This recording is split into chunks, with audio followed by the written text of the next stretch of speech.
નિયમિત અને પૂરતા પ્રમાણમાં પીવાનું પાણી ન અપાતા મોરબીના મહેન્દ્રનગર ચોકડી પાસે મહિલાઓએ વિરોધ નોંધાવ્યો છે। મોરબી શહેરની અલગ અલગ સોસાયટીની મહિલાઓએ ભેગી થઈ અને રસ્તા પર આ રીતે વિરોધ નોંધાવ્યો છે। ત્યારે ચક્કાજામ પણ કર્યો। સ્થાનિક લોકોએ વારંવાર રજૂઆત કરવા છતાં તંત્ર દ્વારા કોઈ કામગીરી ન થતા મહિલાઓએ વિરોધ નોંધાવ્યો। મહેન્દ્રનગર ગ્રામ પંચાયતનો મોરબીના નગરપાલિકામાં સમાવેશ કરવામાં આવ્યો છે, પરંતુ મોટાભાગની જગ્યાઓમાં રોડ, રસ્તા, લાઇટ, પાણી, ગટરની જે પ્રાથમિક સુવિધાઓ પૂરી પાડવામાં આવતી નથી।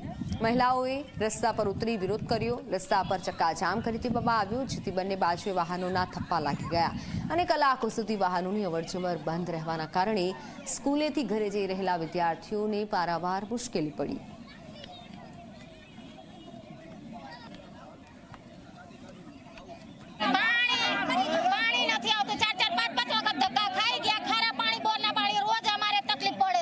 बराबर એટલે પાણી નથી, લાઈટ નથી, રોડ જોઈ આવો તમે, અમારે રોડમાં ચાલવા જેવું નથી।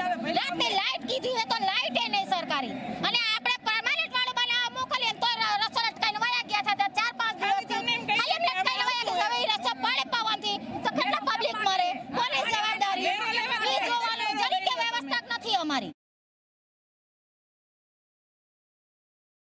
5 વર્ષથી આ મહેન્દ્રનગર ચોકડીથી જે માળિયા હાઈવે રસ્તો જાય છે, અહીંયા અમે રહીએ છીએ નીલકંઠ પાર્ક સોસાયટીમાં। 5 વર્ષથી અહીંયા પીવાનું પાણી નથી આવ્યું। 10 વાર અમે અરજી કરેલી છે, અરજીની રસીદ પણ અમારી પાસે નગરપાલિકાની અમારી પાસે છે, પણ આજે એ બાપા બહાર ગયા છે એટલે અમારી પાસે નથી। નકર હું તમને અહીંયા મીડિયા સમક્ષ રજૂઆત પણ તમને દેખાડી શકું કે આ અમે અરજી આટલી કરેલી છે, પાણી નથી। પ્લસ આ બ્રિજ 2 વર્ષથી ચાલુ, 2 વર્ષ તો કામ થઈ ગયા, આ 3જું વર્ષ ચાલે છે, હજી લગીમાં એ લોકોએ અહીંયા સર્વિસ રોડ માટે અમારા છોકરા કે બૈરા નીકળી શકે એવો રસ્તો નથી।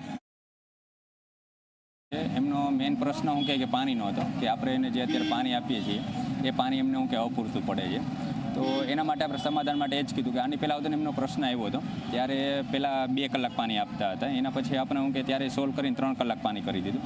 તો પણ આજે એમની એ રજૂઆત હતી કે હજી અમને શું કે પાણી વધારો કરી દો, એટલે આપણે એમને અત્યારે સમાધાન માટે એ જ કીધું છે કે ભાઈ અમે આગામી સમયમાં તમને 5 કલાક પાણી શું કે કરશું।